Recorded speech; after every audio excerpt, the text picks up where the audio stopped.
Hey, listen up.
Tester.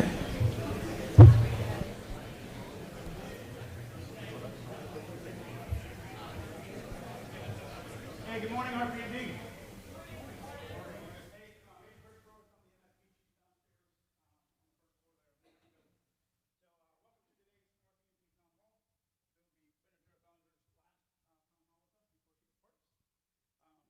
So I'm going to go through the agenda slide here, and then we'll have Brigadier Belanger come up for a few words. So we'll have the welcome of new arrivals for the second quarter. Civilian of the quarter.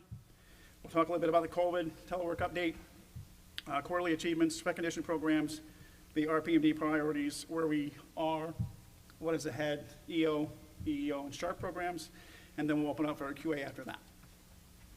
Ma'am?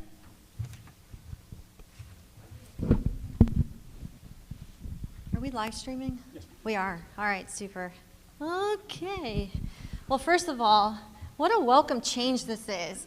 So I hope that all of you are excited to be here. I know it's a little stuffy in here, but there's no better time than the present to be physically in person and look into your left and your right and see your work colleagues and say, ooh, I've missed you over the last year, or not. No, let's hope that you did. But seriously, it has been an absolute pleasure to be the director of RPMD over the last year. I have to say, you know, every time I put one of these together, I am amazed at how much you achieve every quarter. And that's really what this is about, kind of like a celebration of achievement. And so I really want to say thank you, first of all, for being here and for taking the extra effort to be here. Some of you may not have seen me for an entire year, which is hard to believe, but that is the environment that we have been working in. And so for those of you who I've never met, I'm glad that you're here, and I'm thrilled that you're a part of our team. So with that, let's get started.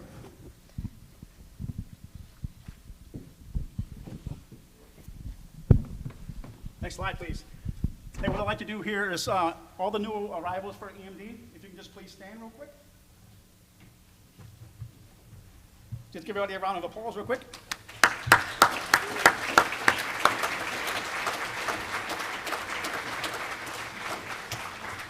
All right, thank you. How about ORD?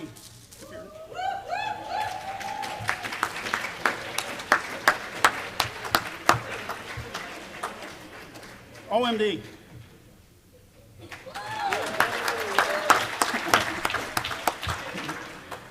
HSD. And MSB.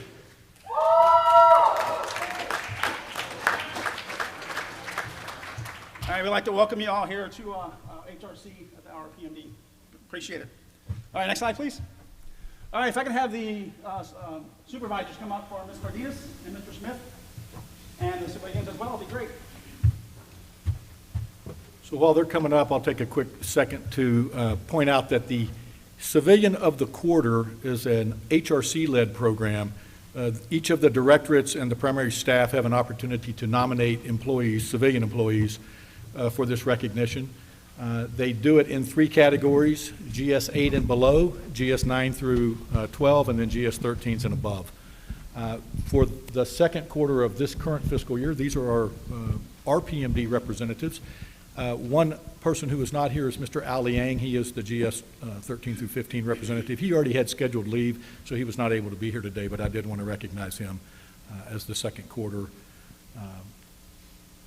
employee who was recognized. Now what happens then, because this is an HRC-wide program, these employees then will compete against the other members of the other directorates that were nominated for the HRC employee, civilian employee of the quarter, for whatever quarter that is. And RPMD has actually done pretty well over the past year. We've had several winners at the HRC level, and so that's a good news story for the type of civilian employees that we have. We have great military members as well, but our civilian workforce, I think, we hit way above our weight class. If you ever watch MMA or any of that stuff, you know, you look at some of those folks that they're like 120 pounds, and you're thinking, yeah, I could take that person until they hit you in the face, and then, or they get you in one of those grappling holds, and you're like, oh, that doesn't feel good. Well, I think for the size of directorate that we are, we hit way above our weight class compared to the other directorates, and I think these employees are representative of that. So I will allow you all to do your introductions and the comments that you had to make. Good morning. I would like to introduce everyone to LaTanya Cardenas. She is a top performer under Health Services Division. She belongs to the HPSP scholarship team. She prepared and processed over 150 commissions course and the basic course, which is DCC and ADT orders. And she received 5 ICE comments due to her excellent works in customer service. Even though she's a junior member to our team and she just got here right before COVID, I would say Ms. Cardenas exceeded every standard that we could have put on her, ma'am. And she will be here forever. She don't know that. All right, super.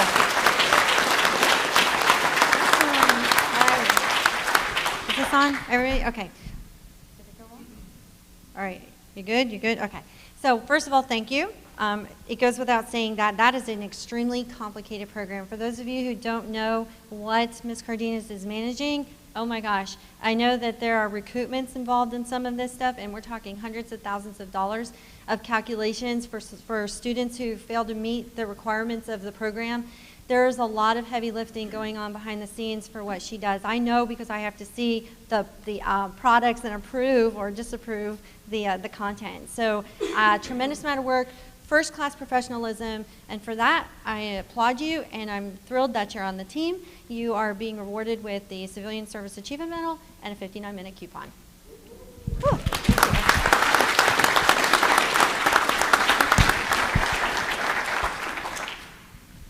All right, good morning. We work in a sessions branch, and with me I have the team lead for the Educational Delay Program, for the ROTC program, and for the Early Commissioning Program. Well, Mr. Smith has processed over thousands of applicants and applications. He also does all of the approving of all of our orders in the sessions and the appointments team. Mr. Gifford is an outstanding member of the team. He retired from active duty for over 20 years, and he has been with HRC for over 11 years now. Our team cannot function without Mr. Smith. Thank you.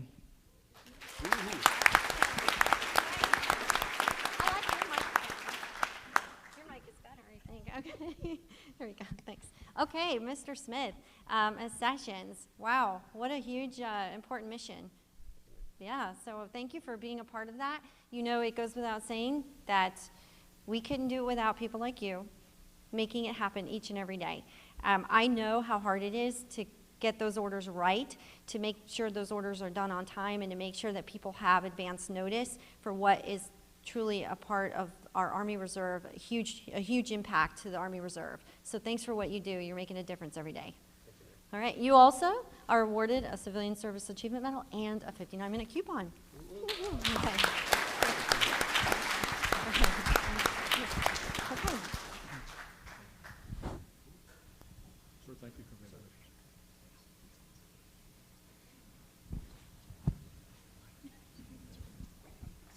Hey, one last round of applause, please.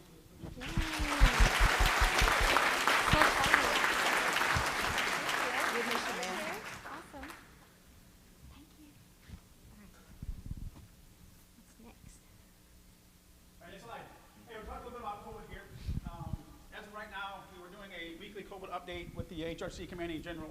That'll be switched up to a bi-weekly and rolled up into this commanding staff. But that's good news because now it's showing that we're trying to beat the curve. Speak up. Everybody hear me? All right, thank you. The COVID numbers right now in the local area got me pretty much staying on a good wavelength right now. We're pretty much static going across the board. Not a lot of uptick. HRC at Fort Knox here, fully vaccinated, 572 out of 803 from the military. They do have open vaccinations now three times a day. So make an appointment, get your vaccine if you have to. I know kids 12 and over can get it as well. It's open up to pretty much anybody as well. Reintegration, phase 4 will begin next Monday, 19th July. And that is 70% of the forces come back into the mall complex. That's good. I like to see people's faces when I talk to them and know who I'm talking to and stuff like that as well. So I'm a people person. So with that, I'm going to turn over to Mr. Asher to talk about the CG internal policy number 6 for teleworking. So just real quickly, how many of you received and read the email traffic that the Commanding General sent out last night at about 5:27 hours? Okay, it talked about telework. Okay, good. If you haven't read that email, I would encourage you to go look. It went out as HRC All. If you did not receive it, I would ask you to go to your first line supervisor and ask them to provide it to you. Okay.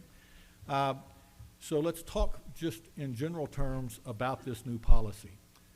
For the past 16 months or so, we have been under a COVID requirement for telework. It was a decision that the command made in response to the pandemic. It was a decision that was made to try to meet health concerns across not just the command, but the local community and throughout the state. And it was put in place so that we could safeguard our both military and civilian population that work in the mod complex, And it was also a reaction to the concerns and the unknowns about the pandemic from back in March and April of 2020. And so that was the decision that was made by the command, is that we would do max telework for as many of our both military and civilian employees as possible. So for any of you who've been in this command for more than about 3 years, you will know that historically HRC vehemently opposed telework for any employee. There were very, very few exceptions to that, and it was typically only a result of either a family emergency or a fairly serious illness that was going to be long-lasting. And then the decision was all the way at the commanding general level. So by and large, all of the previous commanders, and this is not a knock against those commanders, they made those decisions based on the information they had at the time, but those decisions were we would not do telework. The pandemic changed that. And so we have all, those of us who have been here for a while, we've all lived that since March of 2020. As the Major mentioned, we are going to go into phase 4 reintegration next week. And so this was a natural point where we could begin looking at the total number of folks that were going to be back in the complex and introduce a revised telework program. You'll notice in the email that you received, the commanding general clearly stated that this is a pilot program. The pilot will begin on Monday, the 19th of July, and it will last for 1 year. The intent of the pilot is to give the command data, a way to measure success. You know, is Mr. Atcher as effective teleworking 3 days a week as he might be coming into the office? I may not be a good example because some of you may think I'm not effective being in the office. But for all the rest of those positions that are out there, those are the kinds of questions we have to ask. And then how do we measure whether Mr. Atcher's effectiveness is better or worse? How do we talk to Mr. Atcher about how to improve his effectiveness? And if Mr. Atcher isn't effective by teleworking 3 days a week, what are the measures we take to bring Mr. Atcher back into the complex and either retrain Mr. Atcher so that he can learn how to be effective in telework, or tell Mr. Atcher, you're not a good candidate for telework, okay? So, just as most of you all saw this policy last night at about 5:30, your division chiefs saw it about 30 minutes before you did. I sent them an email with some instructions on it. This has been a fairly close hold effort to develop this program. It has been discussed with the local union.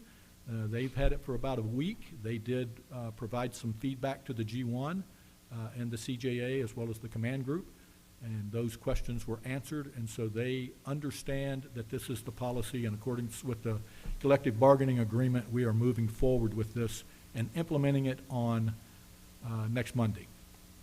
So what does this mean to most of you? If you were part of reintegration phases 1, 2, or 3, and so you are already back in the complex, or if you are part of reintegration phase 4 and will arrive into the complex next Monday, your place of duty beginning Monday is the mod complex. We will not be making decisions on Monday on whether you are in a telework eligible position and on whether you personally will be able to telework. This program is not a mandate to the command that we must do telework. You will see the words may, might, can in the policy. Okay? There is no obligation for the command to say, yes, you get 3 days of telework if you meet the criteria. Your leadership is in the process of evaluating and reviewing every DA civilian position to determine, is it a telework eligible position? That will be the very first question. Then the question will become, if this is in fact a telework eligible position, how do we measure it? How do we make sure that it's effective? How do we communicate that to the employees? And how do we move forward from there? And then we will develop a telework work schedule with the individual employee. We will do some training. We will ensure that you have the equipment that is required. You'll sign some paperwork. Then the agreement will be signed. The only person in this room who can approve one of those program requests is the director. Okay? And so whether it's General Belanger or her successor, only the director can approve it. Your supervisor can't approve it. Your division chief can't approve it. I cannot approve it. The only person that can approve it in this directorate will be the director. So I'm going to pause for a second and let all that sink in. I'm going to reread my notes real quickly. So there's a couple of types of telework. I will kind of use these slides for a second. So there's regular and recurring telework. That's probably if you are in a telework eligible position and you are granted the right to telework, that is more than likely the type of telework you will do. That will be a regularly scheduled telework. So for Mr. Atcher, let's assume for a moment that Mr. Atcher gets to telework 2 days a week. Because we are not required to go, we can't go above 3 days, but we're not required to go 3. So let's just assume that the director decides that Mr. Atcher can telework 2 days a week. And they decide that those days are Tuesday and Wednesday. Then that would be my work schedule. I would be in the complex on Monday. I would then telework Tuesday and Wednesday, and then on Thursday and Friday I'd be back in the complex. I would go through all the things I just talked about. I would do the training. I would do all the paperwork. I would ensure I had the equipment. My boss would approve it, and then I would begin teleworking. If at any point during the next year, during this pilot, my boss determines that this is not an effective program for you, Mr. Atcher, I need you back in the complex, she'll counsel me and she'll bring me back into the complex, and my work schedule would then change to 5 days a week in the complex. Okay? But that's a regular and recurring type of telework. It will be planned, and those will be the days you have. You'll work that out with your first line supervisor, then through your division chief, and we'll go forward from there. The ad hoc telework is a little bit different. This is a very irregular type of telework. Mr. Atcher, I'm going to put you on a special project, and I need you to go take care of this project, and maybe you're doing it in a couple of other locations. Well, I might be able to telework every other Thursday because that's when I need to be at some other location. Or, you know, in my case, I am a primary, I primarily help one of my parents with health. So there are occasions when I have to take that parent to an event. So maybe I telework that morning from home, and then that afternoon I take my mom to her appointment. She gets taken care of. I take regular leave. I'm not on telework when I'm doing my own business, but I would take leave that afternoon. But that might be an example of an ad hoc telework agreement that my boss would have with me.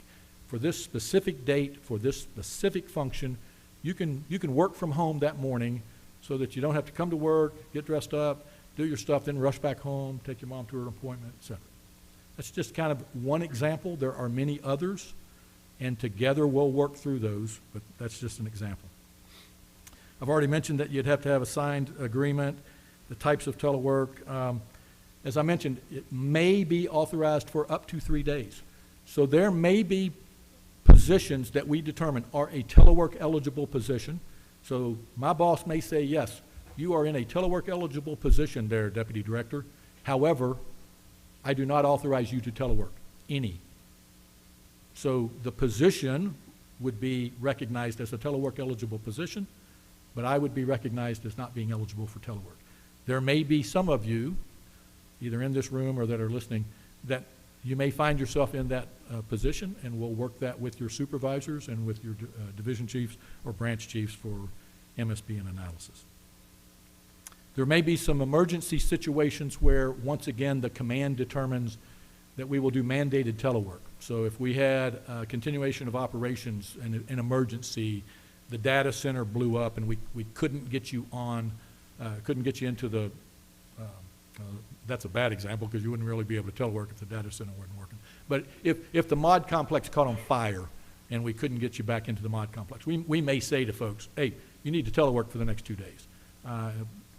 So some type of natural disaster, an upswing in the pandemic, et cetera. There may be occasions where, once again, the command can come back and say, we mandate telework to you, just like we did 16 months ago. There will be periodic reviews. So within RPMD, once a month, I will meet with your division chiefs and the 2 separate branch chiefs, and we will go through a review process of what we've done to date and how effective are we in our telework program. Within the command, they will be done at least quarterly. The G1 and the G3 are working through what that might look like. But within RPMD, certainly for the first 6 months, we will do it monthly, and then we'll make a determination on how often we need to do it after that. So I know I have both civilian and military in here.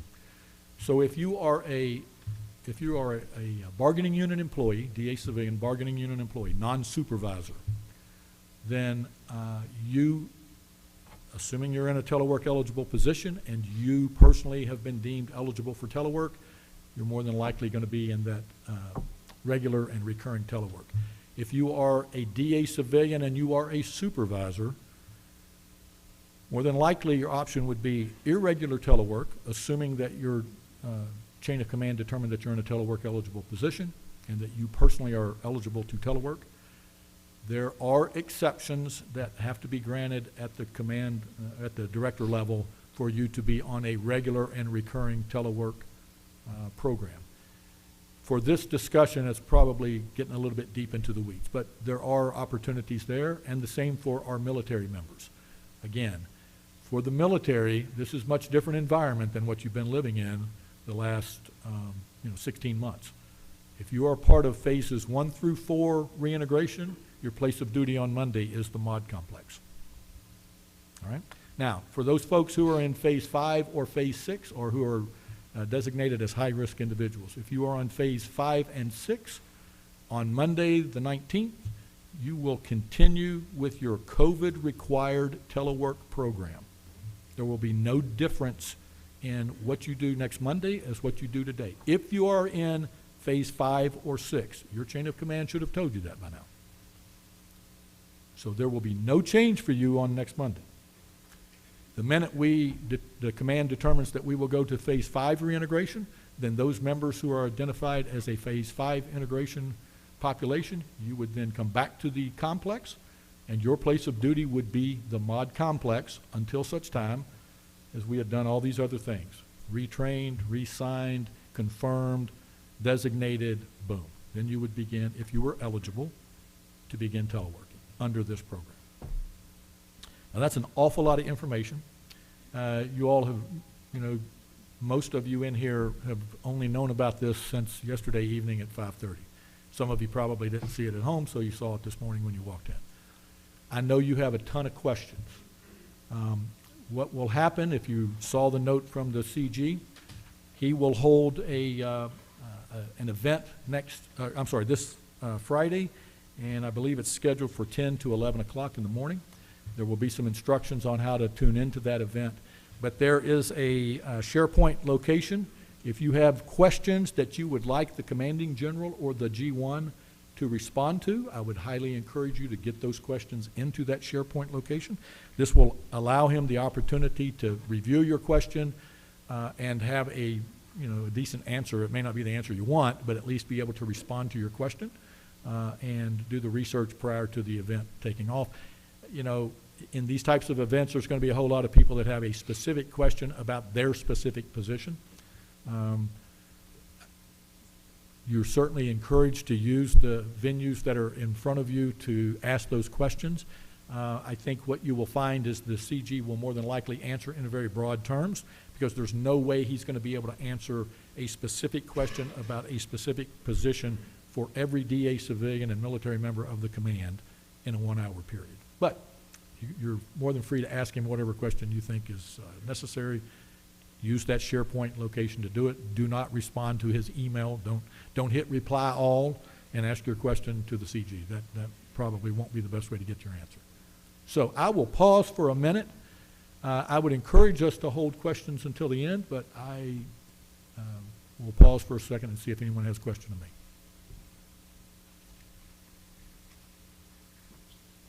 You win the bet. I thought somebody would ask a question. Okay, thank you all very much. I now turn over to Belanger.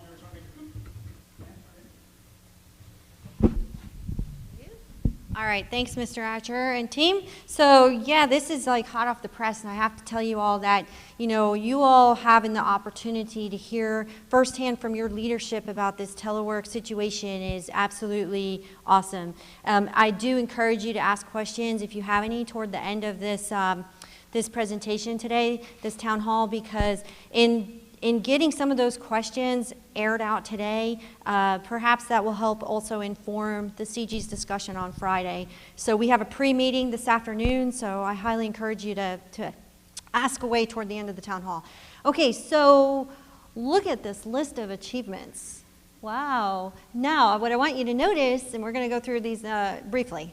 I'm not going to expand on each one of them in great detail, but what I do want to let you know is this is a cross-representation of everything going on within the Directorate.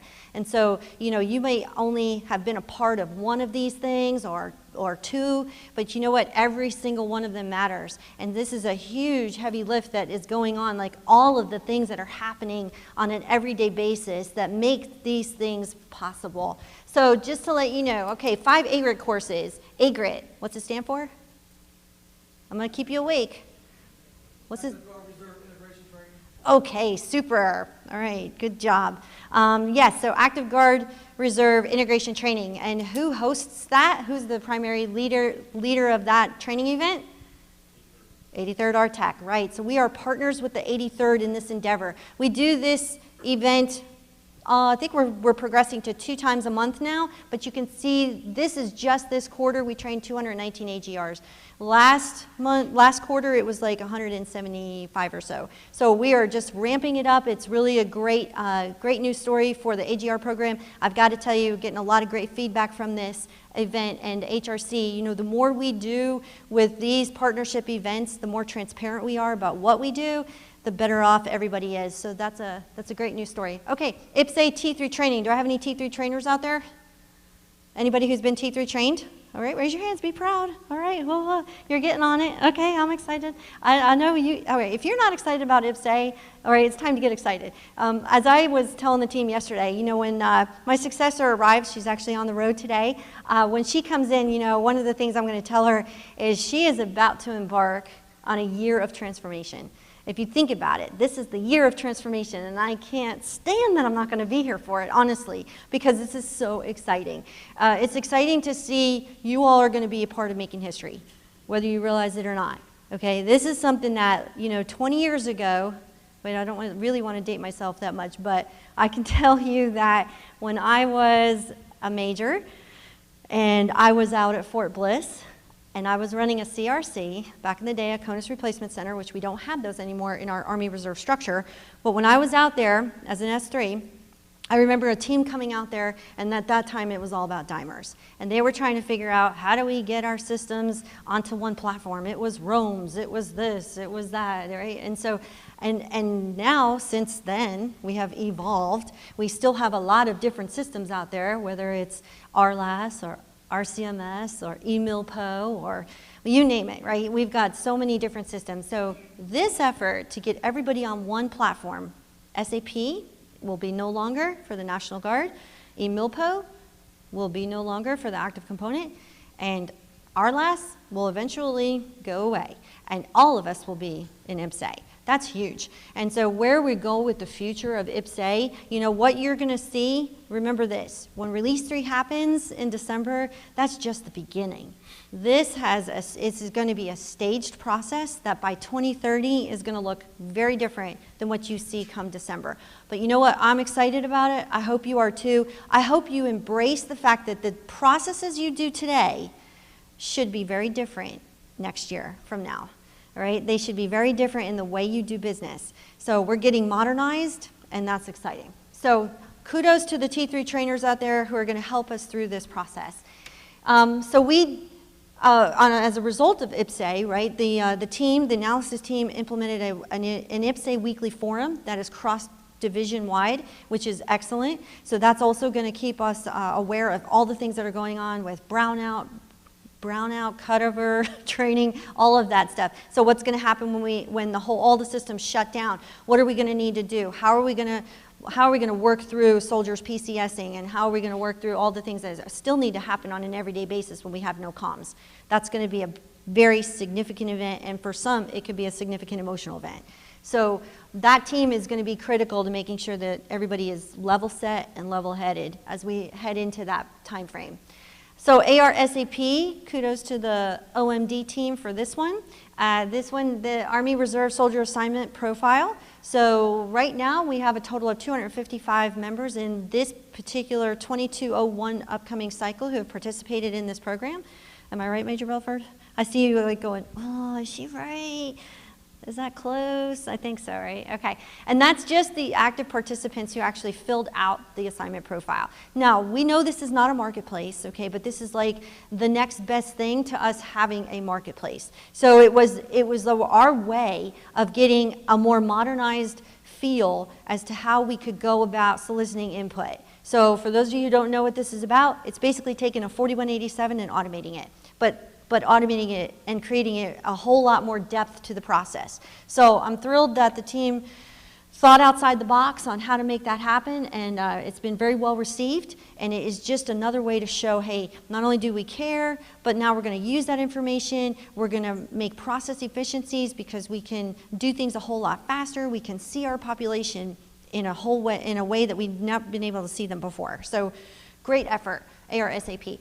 The Arpa Briefings, for those of you who don't know what those are, Army Reserve Proponent Advisors. We have GOs, senior warrant officers, senior enlisted out there who are basically senior mentors, so to speak, for the career management fields and MOSs that exist out there for the Army Reserve. And these leaders work on behalf of the CAR to make sure that we are communicating with our populations and doing our best to make sure that the populations are in line with their career maps and with the proponencies. So this is a big thing. I'm the AG ARPA for the Army Reserve, so I'm the Senior Adjutant General for the Army Reserve. And so we just did an AGR all-call last week, and we're going to do a TPU all-call coming up next week. So these all-calls are really good events. The ARPA briefings are fantastic. These happen on a quarterly basis, and the transparency of what HRC is doing has been very well received. The ARPAs love the information, and hopefully they're taking it and then tailoring it to their population. So big deal on that. And then the health services forums. For the health service division, they do their own type of forums with their nurses, their medical service, and they have a lot of little intricacies associated with their branches and specialties, and so they're doing their own, which I completely applaud their efforts for that.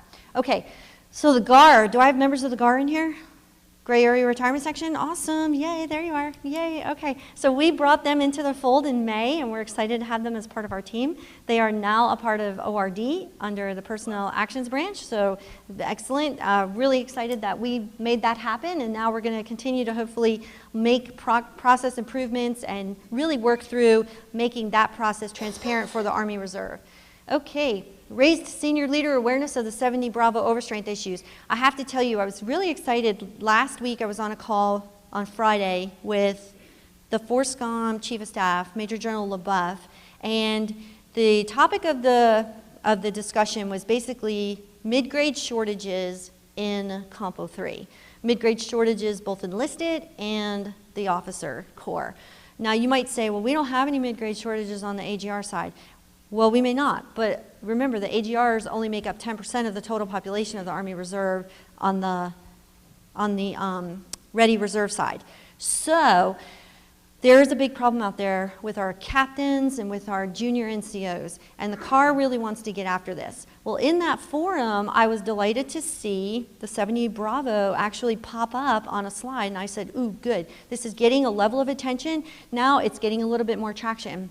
I actually was on, I had a meeting yesterday with Major General Christian as well, who's the TRADOC Chief of Staff, and I mentioned it to him also. And I also said something to Colonel Peggy McManus, who works under DMPM at Headquarters DAG1, and because yesterday when we were having a discussion about something else, she said, do I owe you anything else? And I said, as a matter of fact, you do. I said, I want to make sure that for our 70 Bravo population, we get something in effect immediately so that, and I'm talking about CELCON perhaps for the next 2 years so that we can figure out our long-term plan and we don't lose 500 lieutenants come the next board. So this is extremely important. I keep pushing it in every way possible with every senior leader I touch to make sure that we're doing all the right things to retain the talent we have while we figure out our strategy, because our structure changed and that structure left a whole bunch of lieutenants out there with no homes. So that's a big issue. Our IMA Health Services Incentive Pay, kudos to the team for working through that. We are now paying soldiers for something they should have been due a year ago, so actually 2020, so excellent job for that team. And then reduced change process time. So I know I said I wasn't going to go in any depth, but these things are significant. There was a SIP, I call it a SIP, a Change Improvement Process Plan, a Lean Six Sigma program that was held under Operations Readiness Division. They implemented this because EMD was frustrated over how long it was taking for change requests to happen, and they reduced that time from 21 to 7 days. Now, I'm not saying it's perfect, but it's a lot of improvement. That's like a 75% improvement. So super good. Hopefully that project is now closed. If not, it should be really close to closing, and they can move on to the next thing. But that was a big thing that should actually impact all the talent management divisions. And then last but not least, before I turn it over to Sergeant Major, I'm excited to say we did achieve ESO this year in May. So for the sessions team, stand up. Stand up if you're on the sessions team.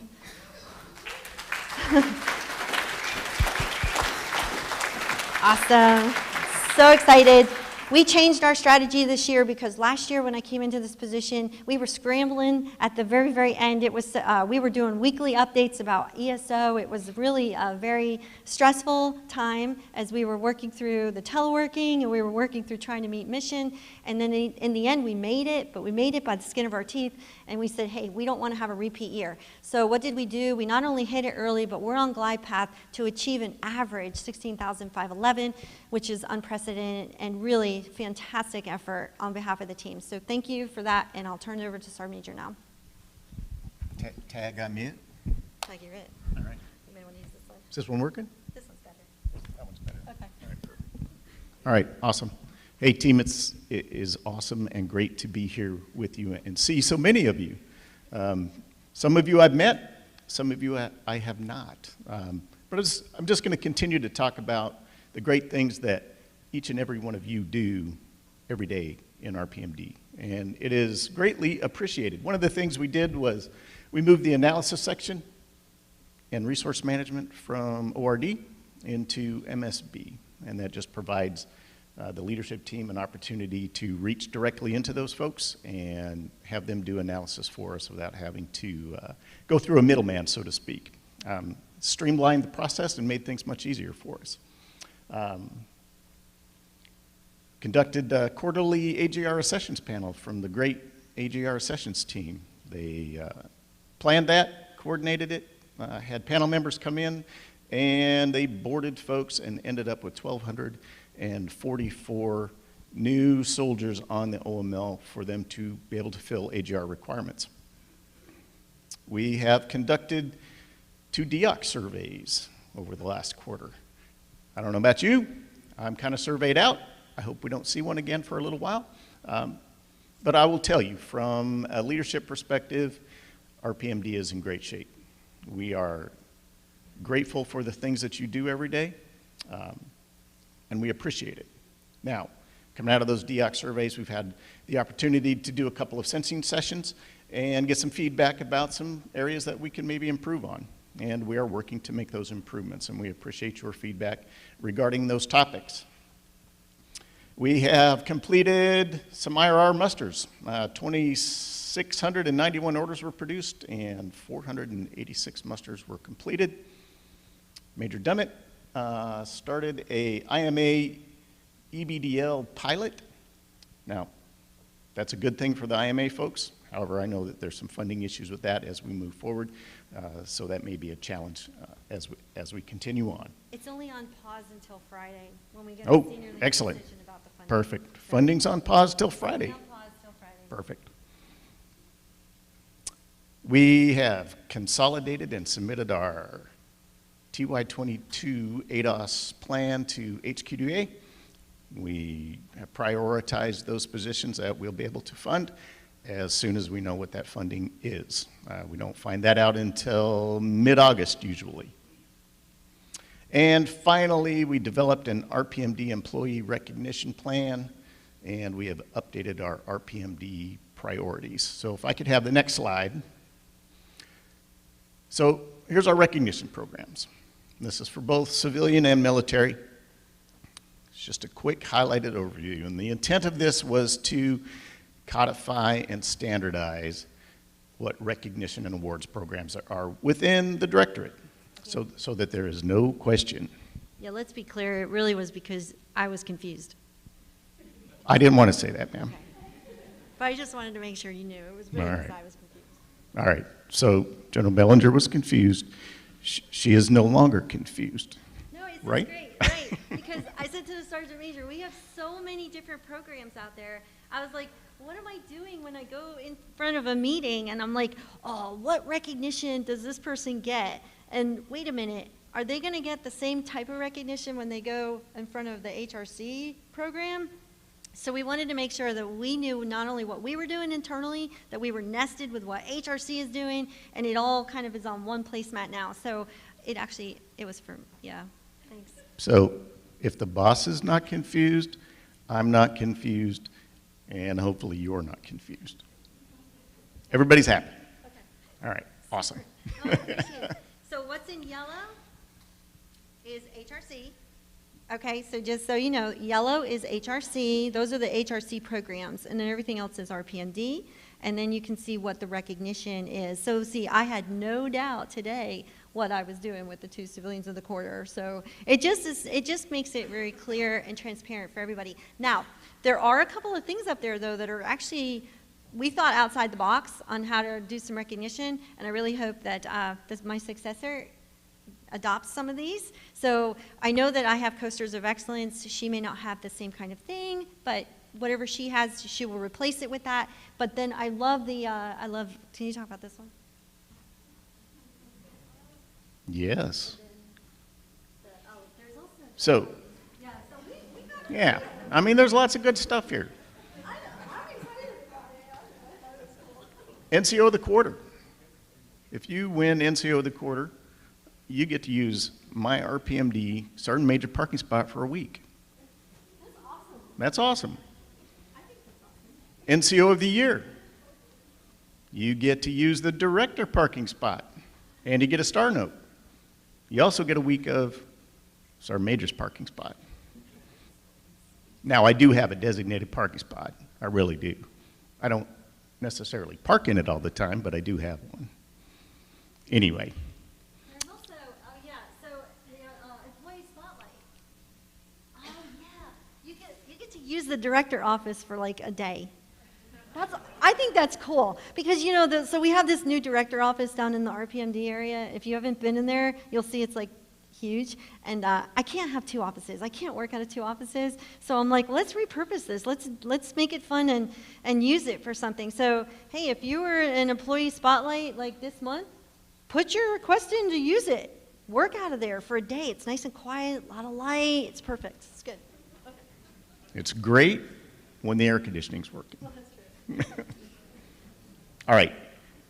Point being that this is our RPMD awards and recognition program. If at any point you have questions, just come see me. I'd be happy to have you come to my office and just visit. Really, and I mean that truly.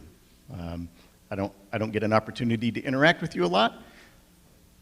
So when you're in MSB, I'm in the far right-hand corner.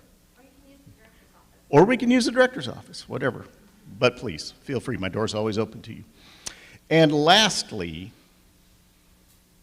General Belanger and I, late last week, we recorded a podcast for HRCs. It's called HRC Your Personnel File. And we talked about RPMD and the great things that each and every one of you do. We recognize that, hey, we don't do a lot. It's each and every one of you that does the heavy lift every day. So we had an opportunity to talk about those things and let the Army know what you do. And it was a fantastic thing. It's in post-production right now. I got to hear about 10 minutes of it this morning, and it sounds pretty good. I didn't sound like too big of a dork.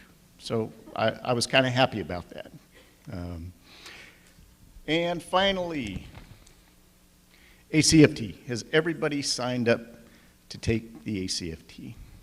All right, awesome, excellent. So this is a data collection effort. Go out, give it your best, give it 100%. There are no repercussions. Just go out there and do what you can. I'm old and I know it's hard, but I'm going to go out there and give it all I got. General Belanger and I are going to take it on Thursday, weather dependent, of course. Every Monday, I'm beating up the division chiefs on readiness metrics. I'm sure you've heard it multiple times, but everybody go out and take a look at your MedPros. If there is something out there that is red and needs taken care of, just schedule an appointment and make it happen. Vision readiness, that's the thing that's dragging us down. So you can go in over to the clinic, walk in, they do it from 8:30 to 11 every day, and you can do your vision screening. Super easy. Takes just a matter of minutes. So please, everybody go out and take care of that. And that is all I really have for you at this very moment. Ma'am, anything else? Thanks, Sergeant Major. All right, I appreciate that. Okay, so I just wanted to show you, we continually look at our priorities and we update them based on what's going on. And so this just shows you, in April, Mr. Slack said, hey ma'am, I think we need an update, and in anticipation of going into the next civilian appraisal cycle, I said, you know what, no better time than the present. He was right. So everything you see in red, we either crossed off or changed or added, and then on the next slide, you'll see the product as it is now. Next slide. Okay, there you go. All right, so this is the one that's out there. You'll see this one. So again, these are iterative products. They change over time, but for now, this is the latest and greatest. Okay, so if you have any questions at all about your priorities or the priorities of the Directorate, refer to this placemat. Okay, next. So where are we? Where are we? Where are we going? All right, I personally did not bring up the business plan at this time, even though I put it in backup. We really haven't had many changes since the last quarter. We kind of put a pause on some things with the structure. After we moved to the analysis branch and resource management, we were like, okay, we need to just pause in place, kind of level set, make sure everybody knows where they're at with things, and before we look at the next thing. But where are we right now? It's all about IPSA, right? IPSA, IPSA, IPSA. You heard me talk about it before. It is an ongoing thing that will not stop. The ARPA education briefings are a sustain. So we're going to make sure that those continue even after I depart. Our next ones will be at the end of August. It will be a collaborative effort. So I'll continue to interact with you all from that perspective.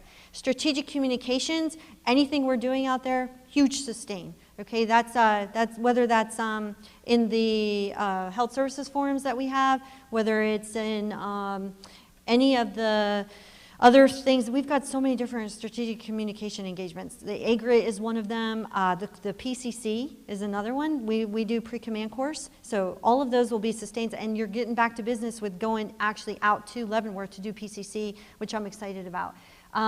Process improvements are ongoing. So we're not going to stop making process improvements. So a change in leadership doesn't mean a change in everything. It just means, hey, you know what, might take a slight pause, but never stop with process improvements. That's how you're going to continue to get better, especially as we look at how we're going to work through this whole teleworking situation.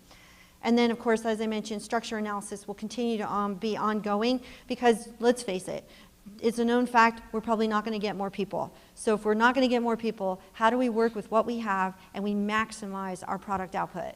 You might say, oh, that's like you know, so industrial, that's so corporate. You're right, it might be, but you know what? We have to think that way because you're just not going to be able to throw resources at a problem and expect it to be fixed. Sometimes you have to get creative about what kind of resources you put at a problem. So you may not be manpower, in other words, because manpower is a resource, but you could put IT towards something, and that might actually help you create some capacity in other ways to help you get after other things. So really leveraging IT to maximize capability is really where I want you to go with this. Just be thinking future forward, okay? So our end state, it's really hard to read that. I'm sorry about that. But in green, our end state says, hold on, that's why I always have backup slides. Okay.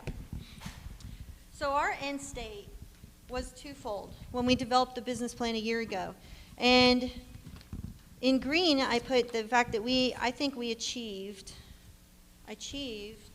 what's in green. And it says RPMD is recognized as a fully integrated, relevant, and equal partner within HRC. I can tell you we have worked really, really hard with that.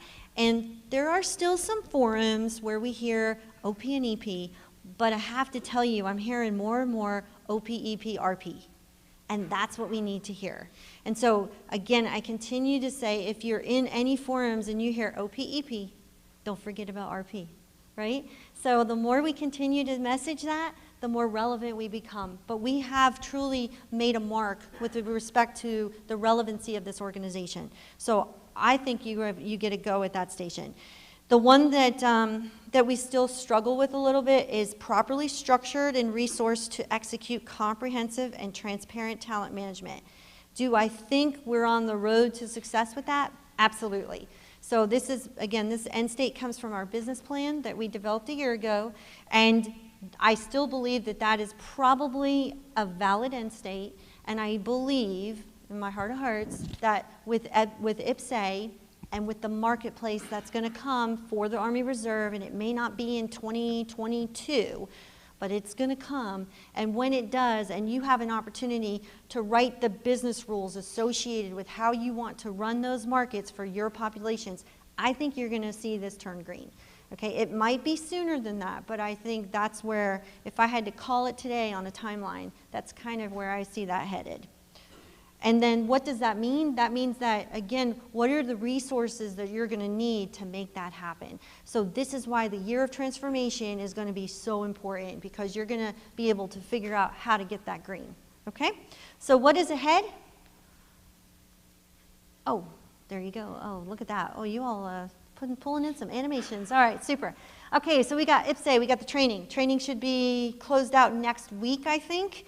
And then brownout. So brownout is going to happen around when? I didn't hear that. December, maybe November. Okay, we don't. December 21st is when it's go live. Okay, so when is going to be brownout? When do you think? Maybe end of November. Okay, maybe as soon as end of November leading into, or right around Thanksgiving, and then leading up to December 21st. So there will be about a 3-week period right now. I don't know if they have, in fact, did they actually codify it? Did they put the mark on the wall and say this is the date? What is it, Major Belford? Oh, is it 8 November? Oh, it's sooner than I expected. Whoa, okay. What's that? Hey, man, Major Blake, 1 December.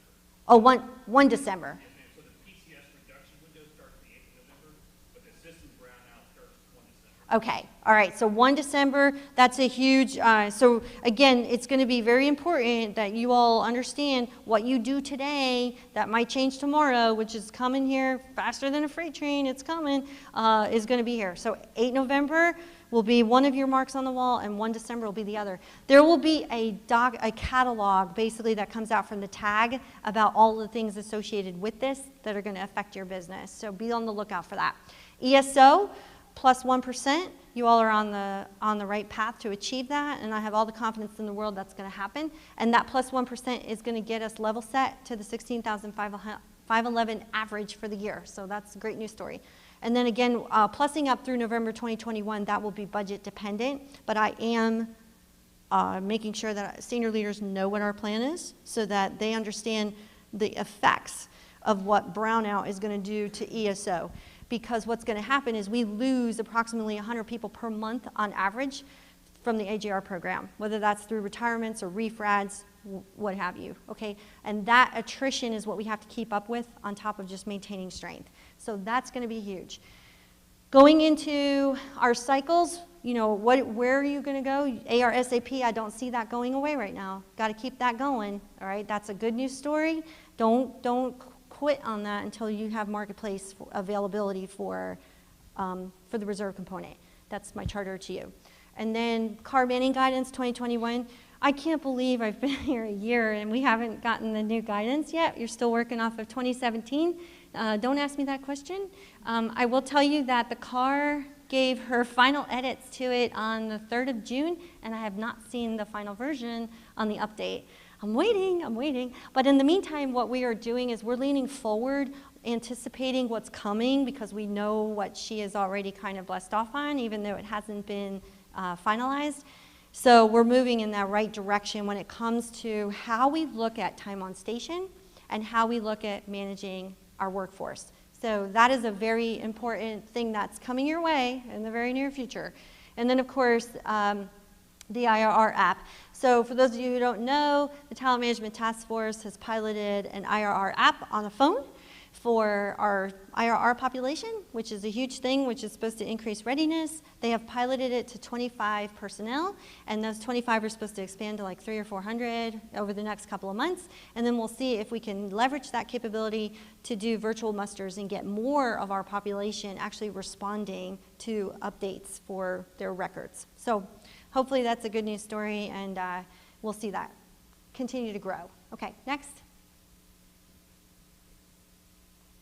Okay, and now I would like to turn the program over. We have 2 slides on Sharp, and I would like this, Mr. Lay is here to give us an update on what's going on with the Sharp program. Thanks, Mr. Lay. Thank you, ma'am.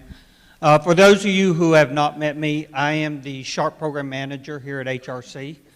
So if you have any questions related to Sharp, please feel free to come see me. You're also more than welcome to talk to any of our victim advocates that we have out there.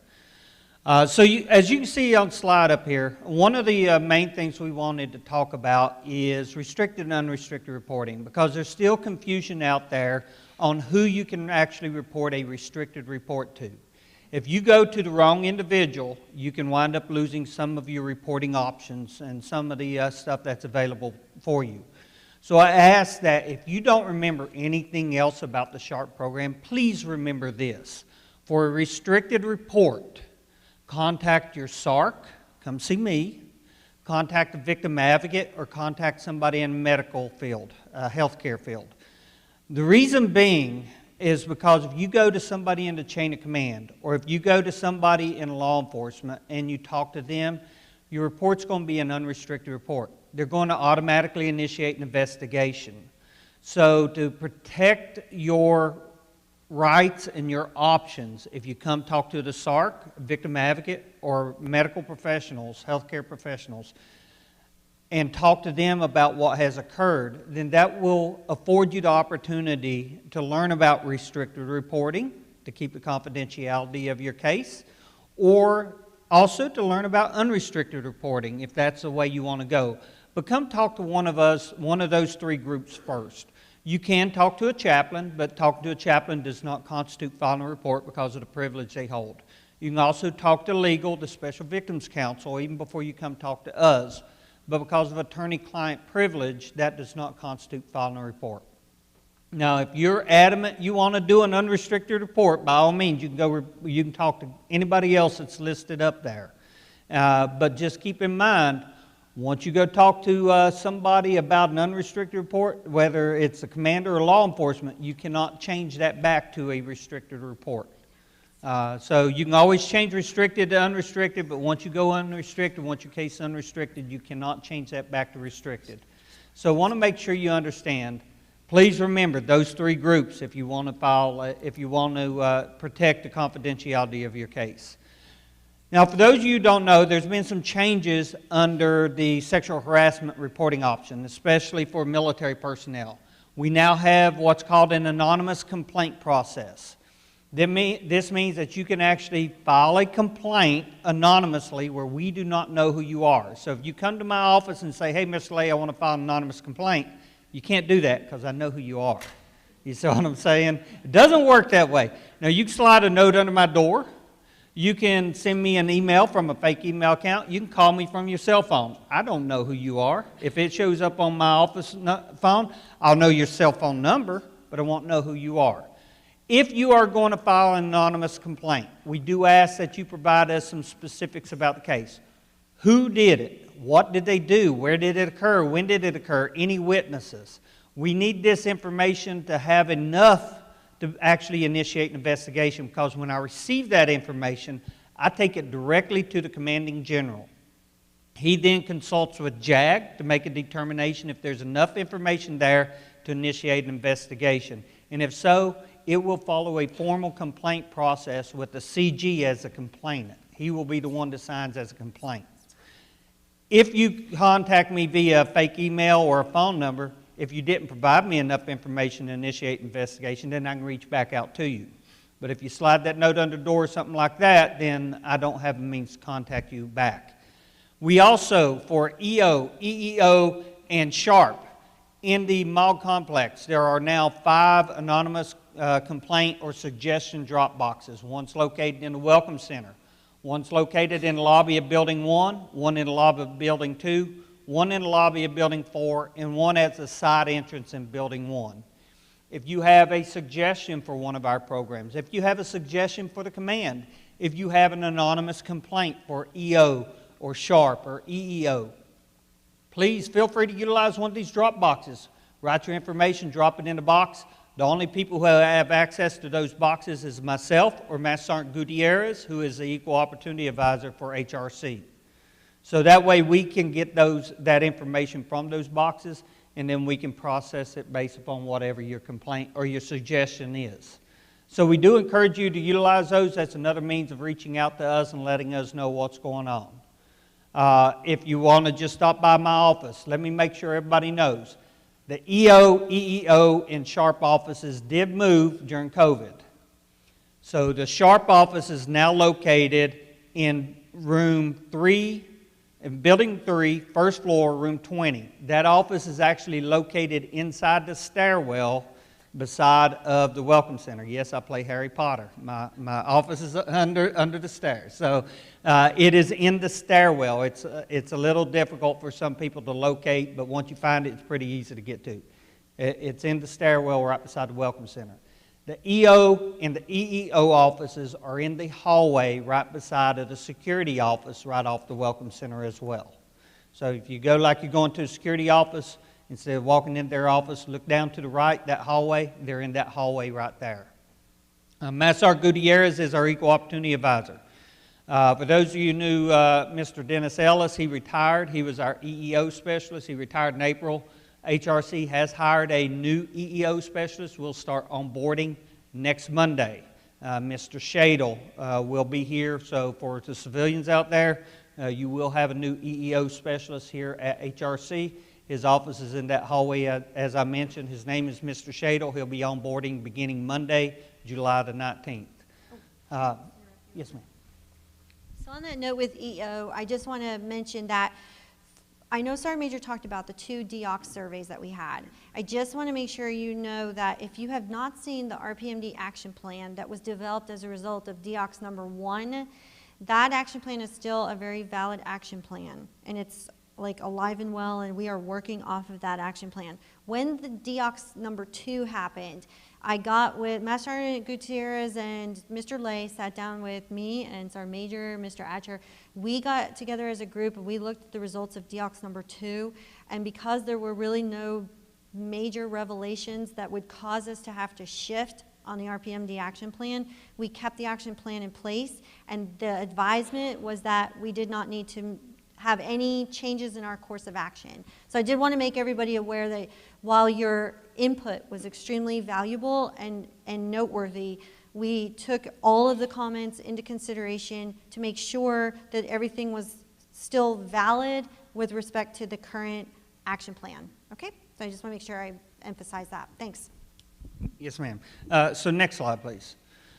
So this is basically just an open slide, so I can just talk whatever I want to. One thing I'd like to do, since we talked about recognition, Colonel Colchada, please stand up a minute.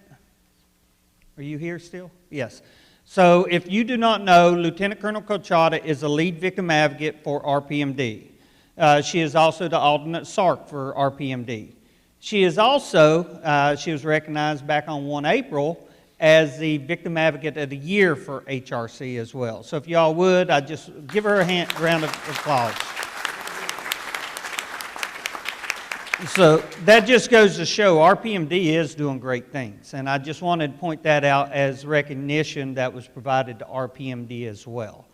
One of the things that we have coming up in the SHARP program, just so you all are aware of it, 7 to 10 September is going to be the Fort Knox SHARP Walking for 7816 Plus. We encourage you all to come out and support that program. Basically, we come out to Natcher Gym and we walk miles. We want to reach at least 7,816 miles walked on those 4 days to show our support for victims of sexual violence and sexual assault. HRC is the lead organization for this. It is open to all installation commands here on Fort Knox. The command that walks the most miles actually will win a trophy that they will keep until next year for the next walk. So come out and support that event. We will have more information published shortly in a DTO or op order for HRC. The one for the installation is being processed right now. So we'll talk to you more about how to sign up and get registered for that. But the lead victim advocates for each directorate will probably be selected as the action officers. We know there's a lot going on in SHARP across the Army right now. I encourage you, if you have any questions, concerns, issues related to SHARP, please come speak to me. Talk to one of our victim advocates. If you can't find a victim advocate, please come talk to me. I am the subject matter expert for HRC. So I will stick around shortly after this event is over today. I'll be sitting up here on the second row. If you want to come up and talk to me, you have any questions, concerns, issues, I will stick around for a few minutes after this is over today so that I can answer any questions you may have. But other than that, does anybody have a question you'd like to ask me right now here in this forum? No? All right, well, I'll stick around after this. Thank you. Okay, so some of you might be like, oh, this is the second time we're hearing about restricted and unrestricted reporting and SHARP, but you know what, this was a really hot button for us on the DOCS, and so I just want to make sure that we're re-emphasizing what the difference is between restricted and unrestricted reporting. I think continual education is essential to internalizing it, but I did write a note on my notes here, and Sergeant Major saw, I said, we need to do a skit next time. So that I'm charging him with the responsibility to make sure that you do a skit. So if anyone wants to volunteer to do a skit with restricted and unrestricted reporting for next quarter, then get with Sergeant Major, and we'll make that happen. Okay, so with that, I have to turn this over to Mr. Hatcher. So the I good do news- take orders. The good news, ma'am, is that ORD and OMD volunteered to do the skit, so I will make sure that happens next quarter, ma'am. So I know that I think our next slide talks about questions and answers, but what I would like to do real quickly, we have the opportunity, and we don't get this very often, but we have the Commanding General here with us today. So for those of you who, for whatever reason, either weren't at the change of command or didn't get an opportunity to see him, I would like to introduce Brigadier General Drew as our new Commanding General. And sir, I'll turn it over to you.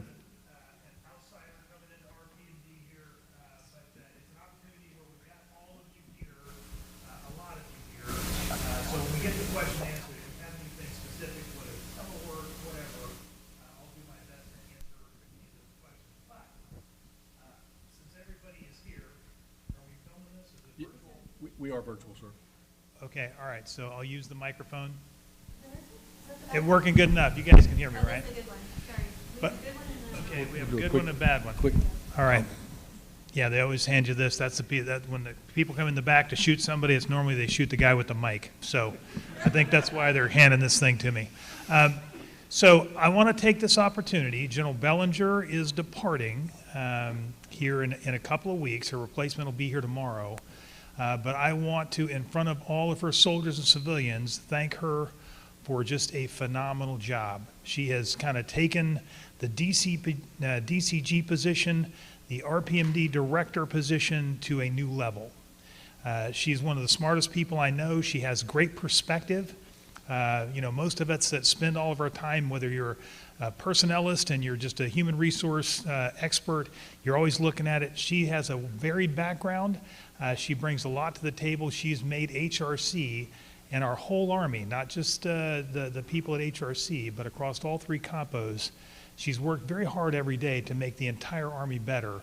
And I just wanted to give her an award prior to her leaving in front of the people who helped her earn that, because I know all of you are a big part of it. So I just want to say publicly to all of you, thank you. You have a very, very difficult job in a complex system to make this Army run. I just want to thank you and for your leadership and showing us all a better way to do our job. I just want to publicly thank you. And with that, we got another microphone up there. Let's publish the orders. Attention orders. To all who shall see these presents greeting. This is to certify that the President of the United States of America authorized by Act of Congress 20 July 1942, has awarded the Legion of Merit to Brigadier General Kris A. Belanger, United States Army Human Resources Command, for exceptionally meritorious service while serving as the Deputy Commanding General, United States Army Human Resources Command, and Director, Reserve Personnel Management Directorate, from 1 June 2020 to 31 July 2021. During her tenure, Brigadier General Belanger's leadership, dedication, and professionalism positively influenced the command and affected tens of thousands of soldiers, civilians, veterans, and families. Her selfless service has led to significant strategic personnel management contributions, which increased and improved readiness across the Army. In keeping with the highest traditions of military service, her actions reflect great credit upon her, the United States Army Human Resources Command, and the United States Army, by order of the Secretary of the Army, this 20th day of May, 2021.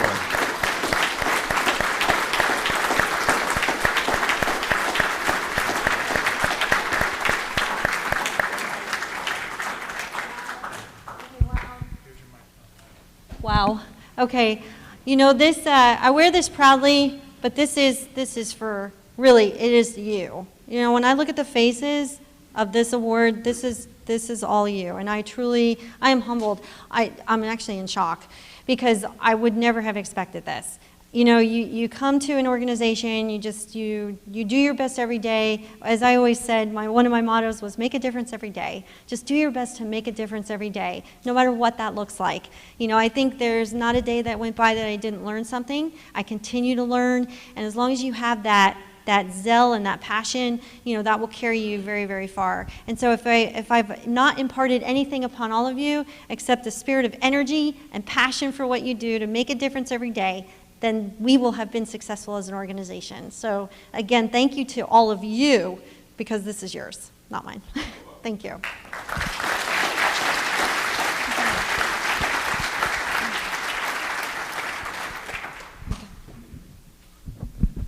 So I know earlier we had said if you had any questions about any of the topics that we've discussed, now is an opportunity. So the floor is open. We had some folks standing by back at the complex to see if there were any questions or comments emailed to them.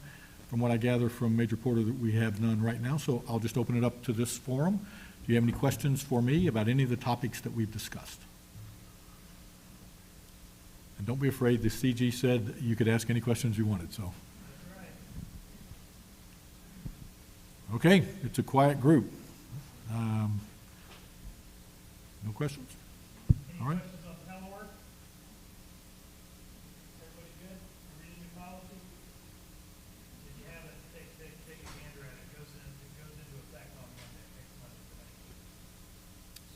So we did discuss it for a few minutes here this morning, sir, but I anticipate if you do have questions and you don't feel comfortable asking them in this forum, just please go through your chain of command, get them up to us. Both the director and myself and the sergeant major will be more than happy to respond. If you want to make it an anonymous question, you know, there are ways to do that as well.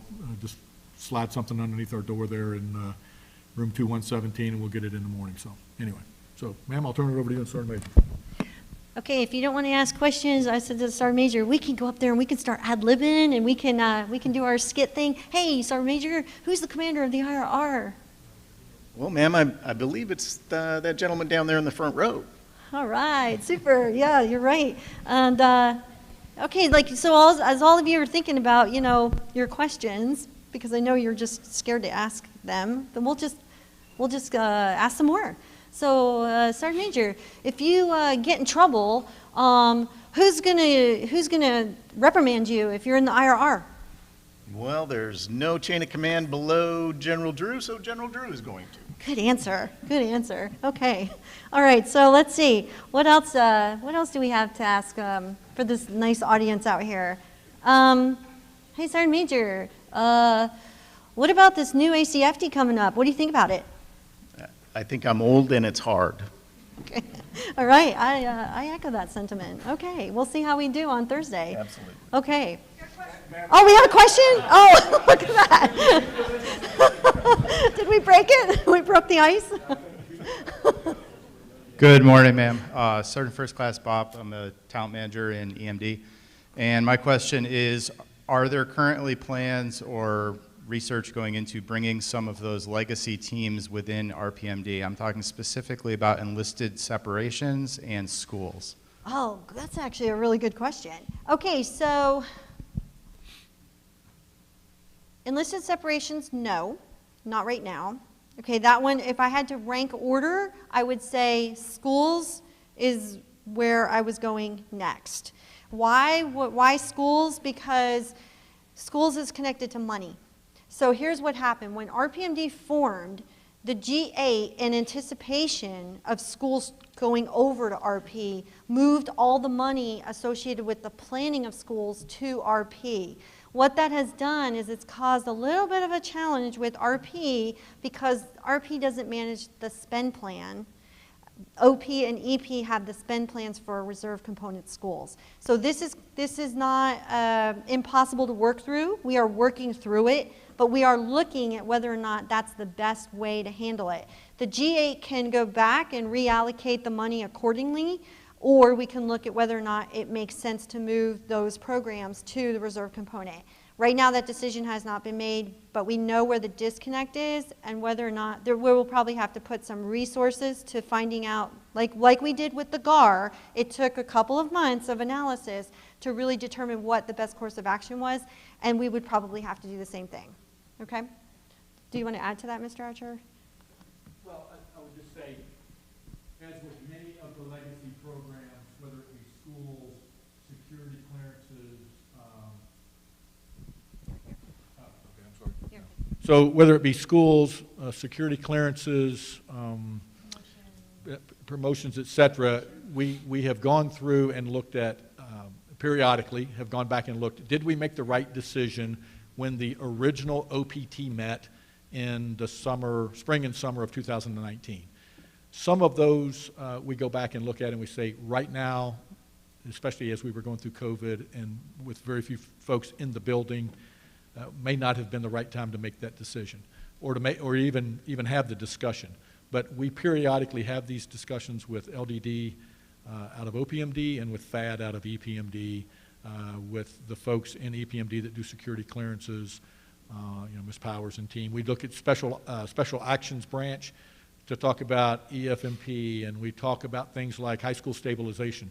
So, one thing that did change, and many of you probably should already be aware of this, we now have within MSB, we have our own policy team, and we're building that up so that they can take on true questions about policy, and then as they get their feet underneath them and we're able to provide better inputs based on what either a regulatory or statutory policy says we must do.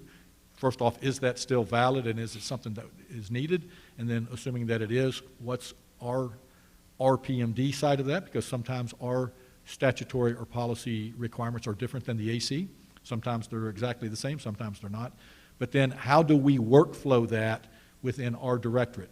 So for those of you who are in OMD and you came from OPMD, you were probably used to a very robust system on the OP toolkit. System's not the right word. A tool on the OP toolkit that allowed you to workflow things very easily. And if there was a question about, does a policy allow us to do this? Where does it go? Who answers it? It might come to the deputy director. I sign a document. I send it right back to you. We do that now for VTIP, things like that. They come to me. I sign a document. Boom, it comes right back to you. It's fairly quick flowing, assuming that you've got me in the office and I'm reading my notifications. But within a day, we can process through something fairly quickly. We don't necessarily have that same type of tool on the enlisted side, but that's what we're working towards with the policy team, with our analysis team, and with the IT folks that are over in Persins right now, as we work through what is that HRC toolkit going to look like, and what does RPMD's portion of that look like. Eventually, I hate to say this, eventually IPSA will solve all problems and there will be a workflow procedure that will allow that to happen. I always hate that answer because it's a very big hand, little map answer. But that's what we're working on, and we need your inputs on that. So if you have a good idea, the folks to get with are, where's Lieutenant Colonel Bennett? I saw you in here.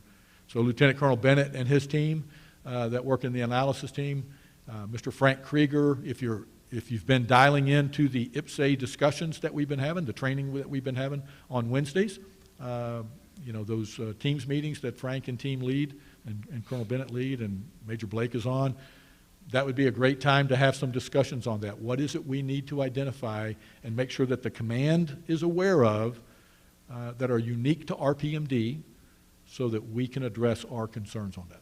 That may be more answer than you wanted, but that's where we are, okay? And so we need your feedback on these kinds of things. If you're sitting in a cubicle, or if you're teleworking right now and you're sitting in your house and you have these wonderful ideas and you're not sharing it with your leadership or getting it up at my level, I promise you, I don't have every right answer and I don't have every good idea.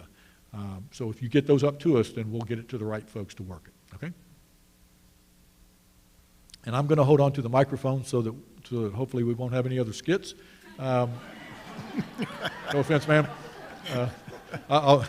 But if you have any other questions, I'll be happy to try to help you out. I will not sing or dance. Oh, yes, sir. Okay, that was really a rhetorical question, but if you have a question, yeah, they're going to hand you a microphone. Ma'am, sir, Sergeant First Class Appenzell out of Distro. My question is in regards to IPSA.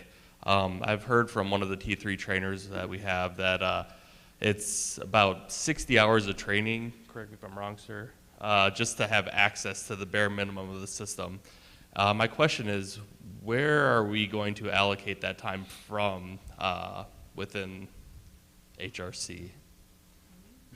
Well, okay, so that's a great question. And so this is not just a question that affects RPMD, it affects the entire command. So I would answer it in this regard. There are going to be some training requirements that we have that are going to be above and beyond the normal 8-hour day allocation. And I hate to say this again because I'm no longer in a green suit, okay? You're getting paid 24/7. So I know that's not the answer you want to hear, but sometimes, you're going to have to work a little bit late. Now, for the folks that are dressed like me, this becomes a little bit different question because we are also going to have training requirements. And so, I don't want to give a very specific answer that a supervisor may look at me and go, why in the world would you have told them that? But I would recommend for those DA civilians, you need to get with your chain of command, your supervisors, and let's figure out how do we carve that out. Just like we carve out time for you to do SHARP training, just like we carve out time for you to do, Constitution Day training and all of the other 350-1 training requirements that we do during the duty day, then that's what we have to do. It's juggling one more ball along with all the other tasks that we have. It is an awful lot of training. I agree with you. I've gone through some of it already myself, but these are the types of these are those times of the event that we just have to kind of reprioritize, and you need to do that with your chain of command, whoever your supervisors are, and work through that. So again, for the DA civilians, I am not saying you should work overtime for that. Okay, I don't have the authority to give you that time, but you do need to talk to your supervisors and work through that. Yes, ma'am. Yeah, so what I would do is I would highly encourage you to block your time out on your calendars in Outlook if you haven't done it already, whether that's 2 hours a day for the next however long, it's going to take you. If it's 2 hours a day, 5 days a week, that's 10 hours a week for 4 weeks. That's 1 month, and focus on 2 hours a day. Some of you might be better off like that. Some of you might want to do whole day increments and just knock it out in 2 weekends. Okay, so it's really going to be dependent on your attention span and how much you can get through. But I've heard it's about 40 hours per person, okay, not 60. So I would say just target 40 hours, put it on the calendar, figure out what you need to do, and just make it happen. Ma'am, sir, Major Ibrahim from Distribution. I have a rule not to try to sharpshoot. So it's not a sharpshoot question, it's more of a concern. I got to go through the T3 class, and I'm a big proponent. System is awesome. It looks awesome. It's really fun to get into. There's no structure. And so I brought this up in my AAR. It's a Ferrari, no engine. And so my concern is, as an HR professional, we have to build this engine. We don't have enough time. And I'm just speaking completely from an HR AG soldier, I'm afraid it's going to be a black eye on our community, on our Corps. I'm concerned that we're really far behind the curve, and somebody needs to take a deep breath and say, hey, we need some more time to get this up and running. And so for a lot of people that haven't been in the system, I would really advocate start the training. It's completely different. It's different language, different culture than we're used to. But, and again, I brought this up, is we have not allocated enough time to build the structure, to build the groups, and then go immediately 100 miles an hour, starting from cutover to go live. And so for somebody that's cared for soldiers all these years, what I don't want to see is somebody sitting on their app from home, they submit an action or a leave form, and it goes into a dark hole because there's no structure built, or they don't know what group to send it to. And so again, in no way do I want to sharpshoot you, ma'am, sir, sergeant major. It's not one of those questions. It's more of a concern I've been very vocal about, and as an HR professional, I don't want to see us shut down 1.1 million people go live. Well, I can tell you the Chief of Staff of the Army doesn't want that either, okay? And so what I can assure you is this. The National Guard has transitioned into IPSA. They make up roughly about not quite 50% of the total force, okay? They have transitioned over, and so now it's time to get Compa 1 and 3 on the same platform. Now, I'm not going to tell you that we're not going to trip before we start running, okay? And I've been saying this all along, all right? We are probably going to trip a little bit, and it's going to take us a little bit of time to figure out how we start walking before we start running, okay? Like anything else. And I'm not going to, I want to say this, and I appreciate what you're saying, and I definitely can relate to your concerns, because I went down to the Soldier Support Institute, and I spent about 3 hours on the system myself. I was particularly concerned about the reports that you can run out of IPSA. Was really concerned about how we're going to extract information in order to build a DRL. I went down there with a specific thing in mind as far as our operations and how we're going to tailor this to meet the needs of our customers. So I, like you, have those concerns, but I am confident that in the right settings, we're going to get there.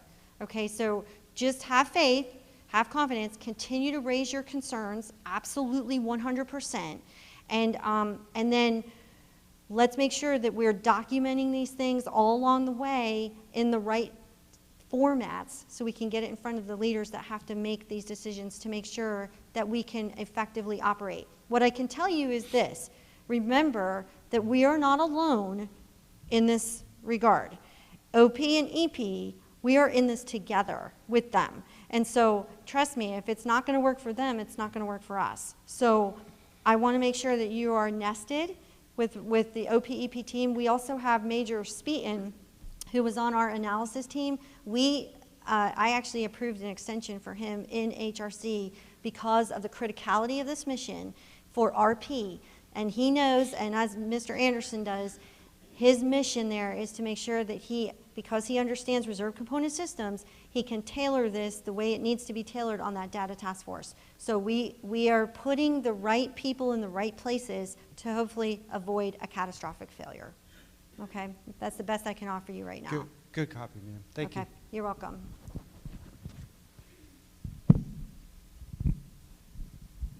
Got another question right here? Go ahead.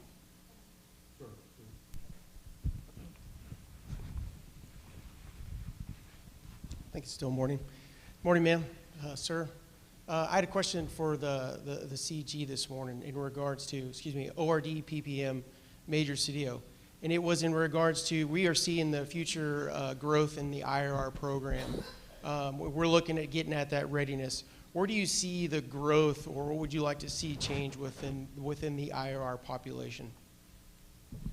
Well, I think step one, and we're moving this direction. So the IRR right now, the chief wants to make it a viable capability for the United States Army, and in the current form, it's not as viable as it could be. So if you look at the talent that we have out there in the IRR, it's expansive. How do we get a hold of them? How do we catalog that? Right now, we're not, IRR is not going to be integrated into IPSA right now, but my recommendation to the chief and the secretary was if you want to see the whole Army, if you're counting on that capability for any war plan, we've got to be able to see it in the same system. So you know who's out there and how to get a hold of them and medical readiness, all the stuff that we do with the IRR here at HRC. So the first part of your question, a lot of acronyms, and you remember it's just been a week for me. So everybody's like, well, you know, I worked down in, you know, 3 letters and another 3 letters. Like, I don't know what that is. So in English, what was the question about ORD? That was the question. I'm ORD and Oh, branch chief and IRR policies. yeah, yeah, okay. It's a little bit of a selfish question, sir, but it was just, you know, we're seeing the growth in the muster, 2.2 to 4.3 million.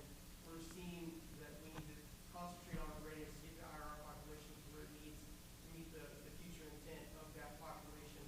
So just, that's all. Yeah, and we need to, again, we need to increase it so we have an accurate visibility on everybody in the IRR, which we don't right now. We kind of know, but with any real detail, you don't.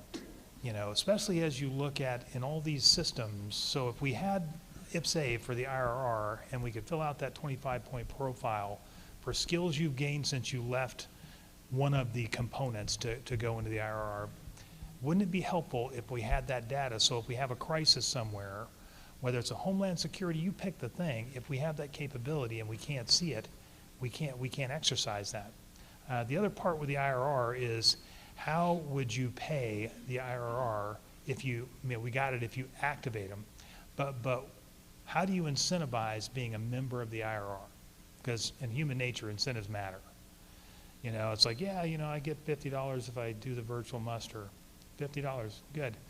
You know, that's the tip when I take my entire family to the, you know, steakhouse or whatever. So it's got to be something that's meaningful to compensate it so we can actually catalog that capability, have contact with that, medical readiness, all those things. And then as they upskill, because it's not like, you know, people are in the IRR and they just don't gain any skills. Some of them do some pretty crazy stuff.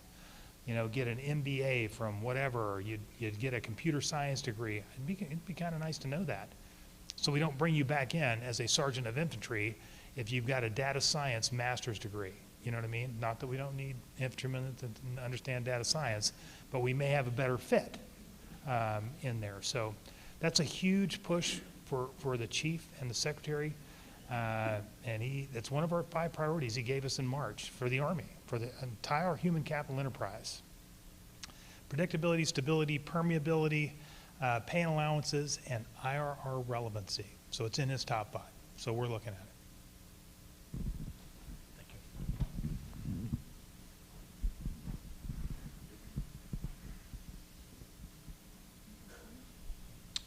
Yes, ma'am, I think we're done. I didn't know if you had any closing. Okay, so just a couple things. First of all, thank you to General Drew for showing up to our town hall. Really appreciate that. It's like kind of like that was like a surprise. So actually that was awesome. Really appreciate your support.